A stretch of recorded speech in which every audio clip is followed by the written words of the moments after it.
Middle class का इंसान सिर्फ एक तरीके से करोड़ों रुपए कमा सकता है, और नहीं, वो हार्ड वर्क, माइंडसेट, स्मार्टनेस, पैसा, इन्फ्लुएंस, कनेक्शन या फिर नीट, जी या यूपीएससी, इनमें से कुछ भी नहीं। उस साइंटिफिक तरीके को यूज करके चंडीगढ़ के एक लड़के ने 416 करोड़ बना लिए हैं। एक पकौड़े बेचने वाला 25,000 करोड़ का मालिक बन गया, और एक middle class school drop out लड़के ने इस साल में 4,416 करोड़ कमाए। शुरू में तो मुझे भी लगा कि इनकी किस्मत की वजह से एक बार हो गया होगा, पर जब मैंने पूरे 6 महीने तक हजारों आर्टिकल, सैकड़ों इंटरव्यूज और दसियों बुक्स खंगाले, तब ये बात समझ में आई कि इसके पीछे एक प्रॉपर लॉजिकल मेथड है। इस डॉक्यूमेंट्री में हम उसी मेथड को कई extremely interesting real life examples के थ्रू समझेंगे, जिससे आप चाहे कोई भी नौकरी करते हो या स्टूडेंट ही क्यों ना हो, आज से ही उस मेथड को अप्लाई करके मिडिल क्लास से बिलियनियर बनने के रास्ते पर चल पड़ोगे। साथ ही आपके लिए 2 छोटे से गिफ्ट्स भी हैं, और नहीं, ये कोई क्लिकबेट या जेनेरिक ज्ञान नहीं है। ये एक प्योर प्रैक्टिकल, रैशनल और प्रूवन मेथड है, जिसकी पहली कड़ी है स्पेसिफिक नॉलेज। स्पेसिफिक नॉलेज क्या है? अब ये किस बला का नाम है? इसे समझने के लिए हमें चलना होगा आसाम, जहां डिब्रूगढ़ के अग्रसेन एकेडमी में कुछ साल पहले हम जैसा ही एक मिडिल क्लास घर का लड़का 10वीं की पढ़ाई कर रहा था। उसके भी पेरेंट्स इंडिया के हर मिडिल क्लास पेरेंट्स की तरह डांटते रहते थे कि पढ़ ले, जेई क्रैक कर ले और कुछ बन जा। उधर उसकी दिली इच्छा थी कि इस मिडिल क्लास के फाउंडेशन से खुद को और अपनी फैमिली को जल्द से जल्द बाहर निकाले, पर उसका पढ़ाई में तो मन ही नहीं लग रहा था, बल्कि एक दूसरी चीज में बहुत इंटरेस्ट था, माइनस कंप्यूटर्स। उसने अपने घर में बड़े पुराने लैपटॉप को उठा लिया और डिसाइड किया कि वो स्कूल जाना ही छोड़ देगा और खुद से ही कोडिंग करके ऐप डेवलपमेंट का काम करेगा। आप समझ ही सकते हो उसके घर में क्या रिएक्शन रहा होगा इस बार। खैर, उसने जैसे तैसे अपने पेरेंट्स को मनाया, बट अब ये समस्या आ गई कि उसे सिखाएगा कौन, क्योंकि कॉलेज तो दूर, स्कूल तक तो वो जान ही रहा था। आसाम जैसी जगह में कोई मेंटर मिलना भी पॉसिबल नहीं था, तो इसके लिए उसने सहारा लिया यूट्यूब का। उसने दिन रात मेहनत करके एक प्रॉब्लम देखी, व्हाट्सएप पर लोगों को अपना काम करने में दिक्कत हो रही थी। उसने एक ऐसी एप्लीकेशन बनाई जिसने लाखों लोगों की ये दिक्कत सॉल्व कर दी। कुछ ही समय के अंदर वो ऐप मिलियन डाउनलोड्स तक पहुंच गया। उस ऐप का नाम है टेक्स और उस लड़के का नाम है किशन बागड़िया।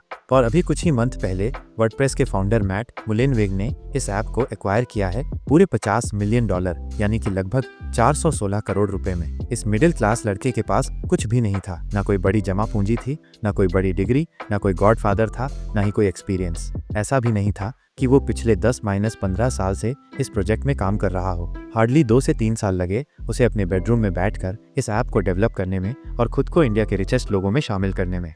और ऐसा वो क्यों कर पाया? स्पेसिफिक नॉलेज के दम पर उसने एक ऐसी प्रॉब्लम पकड़ी जो करोड़ों लोगों को अफेक्ट करती है, और उसको सॉल्व करने के लिए जितनी नॉलेज चाहिए थी उसे एक्वायर करने में जुट गया। मैट, जिन्होंने इस ऐप को खरीदने के लिए $50 मिलियन खर्चे, वो खुद वर्डप्रेस के फाउंडर हैं, माइनस वो प्लेटफॉर्म जिस पर दुनिया की करोड़ों वेबसाइट बनती और रन करती हैं। क्या उनके पास ऐसी एक्सपर्टाइज्ड में ऐसा कोई और इंजीनियर नहीं था जिसे वो ₹4 - 5 करोड़ देकर ये ऐप बनवा लें और अपने पैसे बचा लें? जवाब है नहीं। किशन ने दिन रात ट्रायल एंड एरर कर करके, ऐप को डिप्लॉय कर करके, टेस्ट कर करके ऐसी स्पेसिफिक नॉलेज एक्वायर कर ली थी जो ना सिर्फ उस ऐप को बनाने बल्कि उसे रन करने के लिए भी क्रिटिकल थी। और मैट को ये बात बहुत अच्छे से पता है, इसीलिए उन्होंने इस ऐप को एक्वायर करने के बाद किशन को अपने साथ सैन फ्रांसिस्को में ही रख लिया है इसे रन करने के लिए। यही होता है स्पेसिफिक नॉलेज। स्टीव जॉब्स का उदाहरण। इसके और भी कुछ कंपोनेंट्स हैं जिन्हें हम एक एक करके कई इंटरेस्टिंग एग्जांपल्स के साथ समझेंगे, पर उसके पहले एक और अमेजिंग ट्रू स्टोरी। क्या आपको पता है स्टीव जॉब्स को उन्हीं की बनाई कंपनी से धक्के मार के बाहर निकाल दिया गया था? स्टीव जॉब्स एक नॉर्मल सी मिडिल क्लास फैमिली को बिलोंग करते थे, और कॉलेज ड्रॉप आउट होने के बाद अपनी गाड़ी बेचकर मिले पैसों से उन्होंने बहुत जल्दी एप्पल को $1 बिलियन की कंपनी बना दिया था। पर एक कंपनी के ही बोर्ड ऑफ डायरेक्टर्स ने उनको बेइज्जत करके कंपनी से बाहर निकाल दिया। इसके बावजूद स्टीव ने हार नहीं मानी। एज ए फाउंडर उनके पास एप्पल के लिए कुछ क्रिटिकल स्पेसिफिक नॉलेज थी। जब स्टीव जॉब्स को बाहर निकाला गया तो एप्पल एक नॉर्मल सी कंपनी बन के रह गई थी, यहाँ तक कि बैंकरप्सी के कगार पर आ गई थी। इसके सॉल्यूशन के लिए एप्पल ने मदद मांगी और स्टीव जॉब्स से रिक्वेस्ट की कि वो कंपनी में वापस आ जाए। स्टीव जॉब्स ने ये ऑफर एक्सेप्ट किया और अपने रहते $1 बिलियन की कंपनी बना दी। अब ऐसा तो नहीं है कि स्टीव के जाने के बाद एप्पल में कोई अच्छा इंजीनियर ही नहीं बचा था, बल्कि उनसे कहीं ज्यादा काबिल इंजीनियर्स अब भी मौजूद थे। फिर क्यों स्टीव को वापस बुलाना पड़ा? वही रीजन, माइनस स्पेसिफिक नॉलेज। अपने शार्प ब्रेन्स और मेहनत के दम पर स्टीव ने इनोवेशन, टेक्नोलॉजी और बिजनेस के वो क्रिटिकल एस्पेक्ट सीख लिए थे जो उनके अलावा इस पूरी दुनिया में किसी को नहीं आते थे। और यही वजह है कि इतनी बड़ी कंपनी अपना ईगो साइड करके उनके सामने झुक गई। अमीर कैसे बने? Fundamental principle. देखो, आप बेतहाशा अमीर तभी बन पाओगे जब बहुत सारे लोग खुशी खुशी आपको पैसा दें, और इसके लिए दो चीज़ें चाहिए। एक तो लोगों की जेब से पैसा निकले और दूसरा आपकी जेब में जाए। लोग अपनी जेब से पैसा तभी निकालेंगे जब उनका कोई क्रिटिकल प्रॉब्लम सॉल्व होगा। जितनी ज़्यादा क्रिटिकल प्रॉब्लम उतना ज़्यादा पैसा, और जितनी ज़्यादा यूनिवर्सल प्रॉब्लम होगी उतने ज़्यादा लोग अपना पैसा निकालेंगे। वो सारा पैसा निकल के आपकी जेब में तभी जाएगा जब सिर्फ आप उस प्रॉब्लम को सॉल्व करने के लिए रिक्वायर्ड स्पेसिफिक नॉलेज रखते हो। डॉक्टर ए वेलुमनी और थायरोकेयर। 1959 में तमिलनाडु के छोटे से गांव में दो मजदूरों के घर एक लड़का पैदा हुआ जिसका नाम रखा गया वेलुम्मी। उसने जैसे तैसे करके बड़े मुश्किलों से अपनी बीएससी की डिग्री पूरी करी और फिर भाभा एटॉमिक रिसर्च सेंटर में लैब असिस्टेंट की छोटी सी पोस्ट पर नौकरी करने लग गया। वो दिन भर लैब में काम करता और शाम को मिले वक्त में पढ़ाई करता। नौकरी करते करते ही उसने एमएससी और फिर थायराइड बायोकेमिस्ट्री में डॉक्टरेट की डिग्री ली, जिसके बाद वो लैब असिस्टेंट से साइंटिस्ट के पोस्ट पर आ गया। लैब टेक्नीशियन के अपने टेन्योर में उसे इतना ज़्यादा एक्सपीरियंस हो चुका था कि उसे इंडिया की एक बहुत बड़ी प्रॉब्लम समझ आ गई, अनऑर्गेनाइज्ड और अनरिलायबल मेडिकल टेस्ट्स। उसने इसी को सॉल्व करने की सोची और 1996 में थायरोकेयर के नाम से अपना पहला लैब डाला। आज थायरोकेयर इंडिया का सबसे बड़ा डायग्नोस्टिक ब्रांड है। अपनी वाइफ के दुनिया से चले जाने के बाद मिस्टर ए वेल्यूमनी ने अपनी कंपनी से एग्जिट लिया और आपको पता है उन्हें अपनी स्टेक के बदले में कितने रुपए मिले? पूरे 4,500 करोड़ रुपए। भाभा एटॉमिक रिसर्च सेंटर में उनसे भी ज्यादा काबिल कई और साइंटिस्ट थे, पर उनमें से कोई भी इतना बड़ा एम्पायर नहीं खड़ा कर पाया। पता है क्यों? क्योंकि ये मैटर नहीं करता कि आप रिच बैकग्राउंड से हैं या पुअर, अपने कॉलेज की पढ़ाई की है या ड्रॉप आउट हो, आप दिन रात मेहनत कर रहे हो या फिर स्मार्ट तरीके से सिर्फ कुछ आवर्स फोकस्ड वर्क कर रहे हो। मैटर सिर्फ ये करता है कि आपके पास लोगों की प्रॉब्लम सॉल्व करने के लिए स्पेसिफिक नॉलेज है या नहीं, और अगर है तो फिर दुनिया का तमाम पैसा आपकी कदमों में झुकने के लिए तरसता है। स्पेसिफिक नॉलेज कैसे हासिल करें और लागू करें? आपके मन में अभी कई सवाल होंगे, लाइक ये स्पेसिफिक नॉलेज हासिल कैसे करते हैं, किस लेवल के नॉलेज को स्पेसिफिक नॉलेज की कैटेगरी में डाला जाएगा, और सबसे इंपॉर्टेंट बात, आप खुद अपने फील्ड में इसे कैसे इंप्लीमेंट कर सकते हो, या फिर कहीं आपको फील्ड तो नहीं चेंज करनी पड़ेगी। इन सब सवालों के जवाब हम इस वीडियो में एक एक करके समझेंगे। एप्पल की बैंकरप्सी, डॉक्टर देवी शेट्टी की डेयरिंग, मुकेश अंबानी को मिले धोखे और एलन मस्क के ट्रेड सीक्रेट से लेकर एक मिडिल क्लास स्टूडेंट के इंडिया की सबसे बड़ी कंपनी बनाने तक ऐसी कई इंटरेस्टिंग रियल लाइफ स्टोरीज हैं आगे इस वीडियो में, जो हमें अमीर बनने का तरीका समझाएंगी। स्पेसिफिक नॉलेज एक ऐसा नॉलेज है जो आपको स्कूल और कॉलेजेस में नहीं सिखाया जा सकता, क्योंकि कॉलेज वाले अगर आपको कोई चीज़ सिखा सकते हैं तो किसी और को भी वो चीज़ सिखा सकते हैं, और चिल्ला रहे उसके इसमें वो स्पेसिफिक नहीं रह जाता। अगला बंदा आपको कभी भी रिप्लेस कर सकता है। ये स्कूल कॉलेजेस से मिलने वाले नॉलेज के एक स्टेप ऊपर का नॉलेज है, जिसे किसी डिग्री या रेज्यूमे से मेजर नहीं किया जा सकता। देखो, डिग्री बहुत इंपॉर्टेंट है, बट वो सिर्फ यहाँ तक लाती है। यहाँ से यहाँ लेवल अप करने के लिए आपको चाहिए स्पेसिफिक नॉलेज। जब आप अपने अंदर की जेन्युइन क्यूरियोसिटी से कुछ एक्स्ट्रा सीखने की कोशिश करते हो, जो एक्सपीरियंस लोग हैं उनसे मिलते हो, सवाल करते हो, अपने फील्ड के प्रॉब्लम्स देखते हो, उनको सॉल्व करने का ट्राई करते हो, आपका स्पेसिफिक नॉलेज अपने आप बढ़ता है।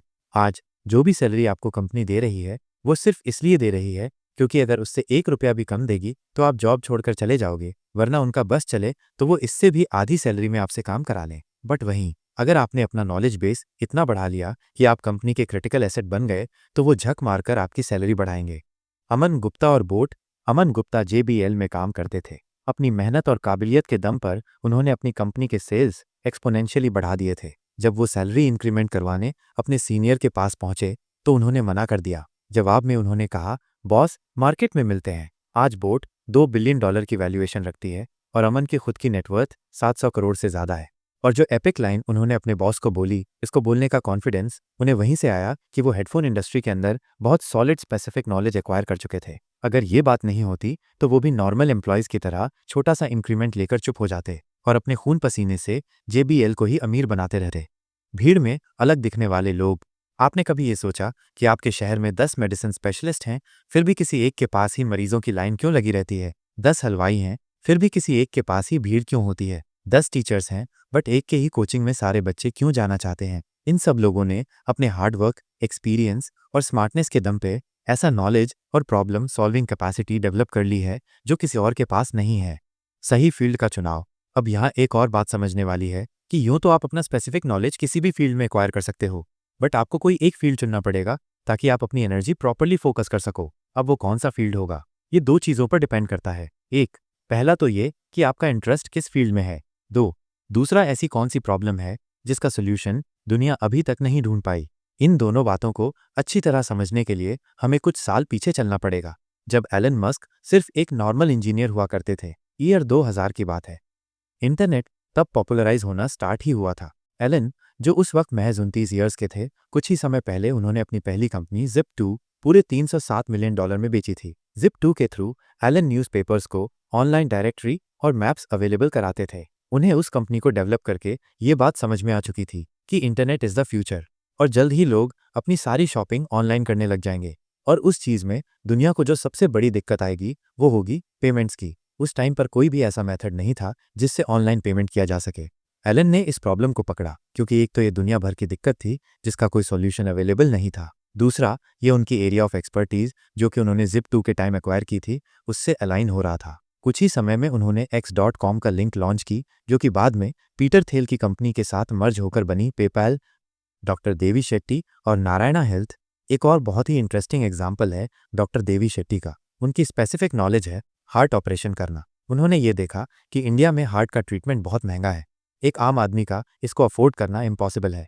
उसी समय रनी नाम के एक 21 दिन के बच्चे की ओपन हार्ट सर्जरी की ज़रूरत थी। पूरे देश में कोई ऐसा सज्जन नहीं था जो इसे करने के लिए तैयार हो। उन्होंने इस ऑपरेशन को करने का बीड़ा उठाया। उनको अपने एक्सपर्टीज पर पूरा विश्वास था। इस बात को मीडिया ने बहुत एक्सटेंसिव कवरेज दी, जिस वजह से डॉक्टर देवी शेट्टी को अपने ड्रीम प्रोजेक्ट के लिए फंडिंग मिल गई, जो कि था पूरे इंडिया के लिए affordable heart and health care by the name of Narayana health.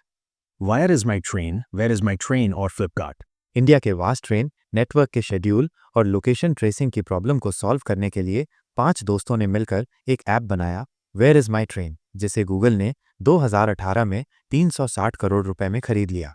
एक मिडिल क्लास के बच्चे के लिए सबसे मुश्किल चीज़ होती है ये पता करना कि कौन सा करियर पाथ वो चूज करे और कौन सा नहीं, उसका इंटरेस्ट किस चीज़ में है और कौन सी प्रॉब्लम वो सॉल्व कर सकता है। इसके लिए आपको बस एक सवाल का जवाब देना होगा अपने दिल से। अगर आप अपने इंटरेस्ट की फील्ड में दिन रात काम करते हो तो क्या ये आपकी लाइफ को आसान बना रहा है? क्या आप उस काम को करने में घंटों लगा सकते हो और थकते नहीं हो? अगर जवाब ना में आता है तो फिर आपको अपना फील्ड चेंज करने के बारे में सोचना पड़ेगा। और अगर आपके दिल से हाँ निकलती है तो आप अपने ही फील्ड में अपनी स्पेसिफिक नॉलेज को एनहांस करने में लग जाओ और ऐसा प्रॉब्लम ढूंढो जिसके सोल्यूशन पूरी दुनिया की जिंदगी आसान बना दे। यहाँ पर आप एक सवाल कर सकते हो, हमारे पास तो ऐसा कोई प्रॉब्लम ही नहीं है जो पूरी दुनिया को हंट करता हो और उसको सॉल्व करके हम अमीर बन जाएं। देखो, पहली बात तो ये कि अभी भी दुनिया के बहुत सारे प्रॉब्लम सॉल्व होने बचे हैं। आज जो भी टेक्नोलॉजी आप देख रहे हो, किसी ज़माने में वो सब एक बड़ी बड़ी प्रॉब्लम्स हुआ करते थे। जो फ़ोन आप यूज़ कर रहे हो वो एक ब्रेक थ्रू रेवोल्यूशन था जिसके दम पर स्टीव जॉब्स अरबपति बन गए। अपने लैपटॉप में विंडोज़ यूज़ कर रहे हो, उसको डिज़ाइन करके Bill Gates richest person on earth बन गए हैं। आपने कोई ना कोई डायबिटीज़ का पेशेंट देखा होगा जो इंसुलिन लेता है। इंसुलिन के इन्वेंशन से पहले डायबिटीज़ को कंट्रोल करना इम्पॉसिबल था। इस प्रॉब्लम को सॉल्व करके एली लिली नाम की कंपनी दुनिया की 10वीं सबसे वैल्यूएबल कंपनी बन गई, टेस्ला से भी ऊपर। और दूसरी बात यह है कि ऐसा बिल्कुल ज़रूरी नहीं है कि आप हमेशा पूरी दुनिया के ही प्रॉब्लम सॉल्व करो। सिर्फ पूरे इंडिया की प्रॉब्लम सॉल्व करके ही आप बहुत ज़्यादा रिच बन सकते हो। बाहर दुनिया तक जाने की ज़रूरत नहीं है। इनफैक्ट आप अपने स्टेट या अपनी सिटी के हाइपर लोकल प्रॉब्लम सॉल्व करके भी रिच बन सकते हो। और मोस्ट ऑफ द केसेस में आपको एकदम नया, बिल्कुल out of the box idea खोजने की भी ज़रूरत नहीं है। जो एग्जिस्टिंग प्रॉब्लम है उसको ही बेटर तरीके से सॉल्व करके भी आप अमीर बन सकते हो। फ्लिपकार्ट एक और IITian की कहानी। इंडिया के top engineering college IIT Delhi में एक बहुत ही मामूली मिडिल क्लास का लड़का पढ़ता था। उसका एक ही एम था कि कैसे भी करके बस जेई क्लियर कर ले। उसने जी तोड़ तैयारी करी, दिन रात मेहनत करी और जेई क्रैक किया। उसकी ऑल इंडिया रैंक आई थी 49। IIT दिल्ली में उसने कंप्यूटर साइंस इंजीनियरिंग उठाई, वहाँ भी खूब मेहनत करी और इंजीनियरिंग खत्म होते ही 2005 में टेक्सपेन नाम की कंपनी में उसे प्लेसमेंट मिल गया। पर उसके दिमाग में तो कुछ और ही प्लानिंग चल रहे थे। कुछ महीनों के बाद उसे अमेज़ॉन में जॉब मिल गया। वहाँ पर उसने ई-कॉमर्स की दुनिया को बहुत करीब से समझा। उसे ये बात समझ आ गई कि जो ई-कॉमर्स US में इतना बड़ा सेक्टर है वो इंडिया में भी स्टार्ट किया जा सकता है। वहाँ पे उसकी मुलाकात उसके ही कॉलेज IIT के एक बैचमेट से हुई, तो उन्होंने मिलकर ई-कॉमर्स की बारीकी को समझा, माइनस एक एक पार्ट कैसे फंक्शन करता है, प्रॉब्लम्स कैसे सॉल्व किए जाते हैं, बिजनेस कैसे एक्सपैंड किया जाता है, माइनस ये सब उन्होंने सीखा। और जब लग गया कि they have acquired all the specific knowledge they need, they came to India. 2007 में इंडिया आके बंगलौर में एक छोटे से फ्लैट में उन्होंने अपनी कंपनी स्टार्ट की। उन लड़कों के नाम थे सचिन और बिन्नी बंसल और उनकी बनाई कंपनी का नाम था फ्लिपकार्ट। आज $40 बिलियन की वैल्यूएशन रखने वाली ये कंपनी शुरू कितने में हुई थी? मात्र 4 लाख रुपए में। और अगेन वैल्यू 4 लाख रुपए की नहीं है, वैल्यू है उस स्पेसिफिक नॉलेज की जो उन्होंने संगीत अमेज़ॉन का लिंक से एक्वायर की थी। फ्लिपकार्ट के फाउंडर सचिन बंसल भारत पे के अशनीर ग्रोवर और ब्लिंकिट के अलबिंदर ढींडसा के बीच कॉमन बात क्या है पता है? ये सभी आईआईटी दिल्ली से ग्रेजुएट हैं और वो भी एक ही बैच से। इनफैक्ट ऐसे सैकड़ों एग्जाम्पल्स हैं जिन्होंने आईआईटी, आईआईएम और इवन एम से डिग्री ली और उसके बाद अपना बिजनेस स्टार्ट करके दे गॉट एक्सट्रीमली रिच। जो एक्चुअली में टैलेंटेड और हार्ड वर्किंग लोग हैं वो दोनों चीज़ों के लिए समय और एनर्जी निकाल लेते हैं। उनका जो मेन करियर है या फिर जॉब है वो उसे परस्यू करते रहते हैं और अंदर ही अंदर अपनी स्पेसिफिक नॉलेज को और धार देते रहते हैं। मुकेश अंबानी और जियो की कहानी। अभी हम आगे मुकेश अंबानी के रिवेंज सागा की बात करेंगे, बट उसके पहले एक बात समझना जरूरी है कि एथिकली ईमानदारी से रिच होना बिल्कुल पॉसिबल है। मैं मानता हूं कि आज की डेट में माहौल इतना नेगेटिव हो गया है कि आपको ये बात थोड़ी अजीब लगी होगी। हर तरफ करप्शन फैला हुआ है, आए दिन नए स्कैम्स निकल के आ रहे हैं। जिन एग्जाम्स को पहले पवित्र समझा जाता था उन पर भी पाप के दाग लग रहे हैं। पर इसका मतलब ये नहीं कि आप भी वैसे ही बनने की ठान लो। नहीं, वो रास्ता एक डेड एंड की तरफ ही जाता है। आज नहीं तो कल उसमें एक्सट्रीम पनिशमेंट झेलना पड़ता ही है। इस वीडियो में ये जो फ्रेमवर्क मैं आपके साथ डिस्कस कर रहा हूँ इसका यही मकसद है कि आप बिना किसी गलत तरीके के यूज किए अमीर बन सको। इनफेक्टिव फ्रेमवर्क बेईमानी वाले रास्तों पर अप्लाई भी नहीं होगा। एक और इम्पॉर्टेंट बात जो अक्सर लोग इग्नोर कर देते हैं, being wealthy is a positive sum game. ऐसा नहीं है कि आपको अमीर बनने के लिए अगले को गरीब बनाना पड़ेगा। आप भी अमीर बन सकते हो, अगला इंसान भी अमीर बन सकता है। जब सब मिलकर बड़ी बड़ी प्रॉब्लम सॉल्व करने लगेंगे तो एवरीवन विल बेनिफिट। इनफैक्ट अगर आप एक्चुअली में अमीर बनने का मादा रखते हो तो इसके लिए पहले आपके कस्टमर्स को अमीर बनना पड़ेगा। तभी तो जब आप उनकी प्रॉब्लम सॉल्व करो वो आपको पैसे दे पाएंगे।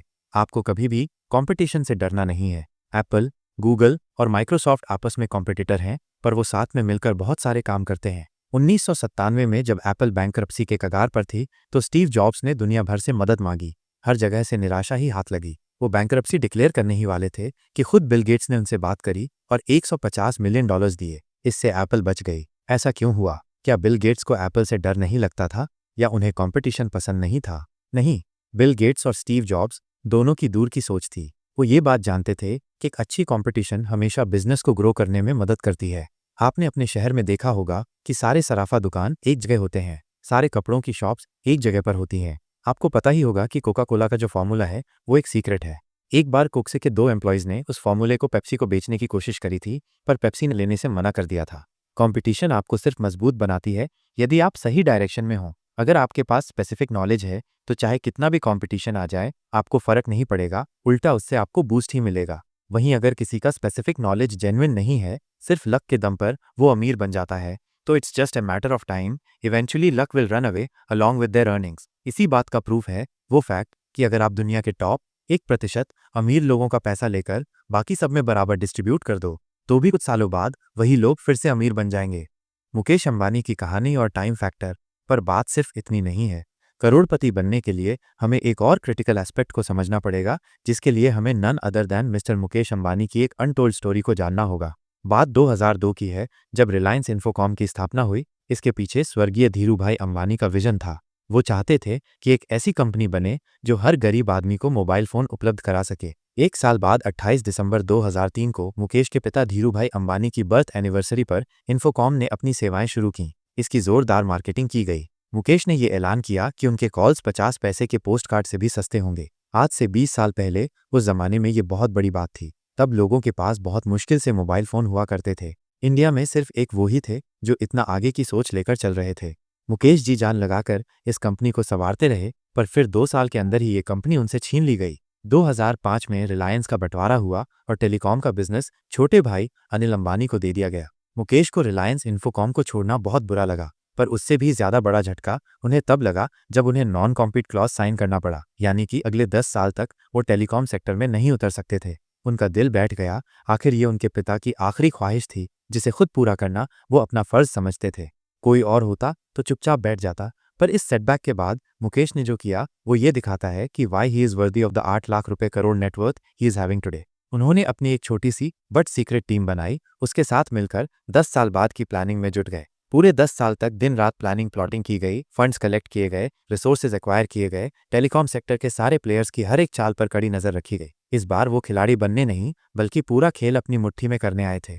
और इतने एफर्ट से उनको समझ में आ गया कि इस सेक्टर के लूप होल्स क्या है। He got hold of that specific knowledge और जैसे ही 10 साल पूरे हुए, ठीक 2015 में उन्होंने जियो लॉन्च की। सारे कॉम्पिटिटर हंस रहे थे कि जब एयरटेल, वोडाफोन, आइडिया, BSNL जैसे पुराने और जमे हुए प्लेयर्स हैं, तो जियो को कोई क्यों ही लेगा। और उससे भी बड़ी बात, उनके खुद के सगे भाई जिनके पास 10 साल पहले तक एग्जैक्ट उनके जैसे रिसोर्सेज थे, ने इस सेक्टर में अपनी कंपनी डुबा दी थी। लॉन्च के दिन तक भी किसी को खबर नहीं थी कि वो क्या मास्टर स्ट्रोक चलने वाले हैं। उन्होंने सारा डेटा फ्री कर दिया और इस बात ने पूरी दुनिया को हिलाकर रख दिया। लोगों ने लाइन लग लग के उनके सिम्स खरीदे। हर किसी के कॉन्टैक्ट के नाम के आगे जियो जुड़ गया।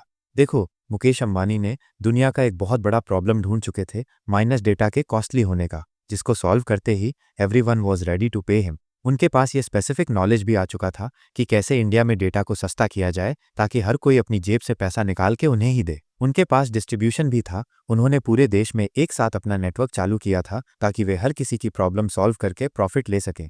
फिर भी उन्हें 10 साल वेट करना पड़ा, क्योंकि ये जो टाइम वाला फैक्टर होता है, ये कई बार हमारे हाथ में नहीं होता।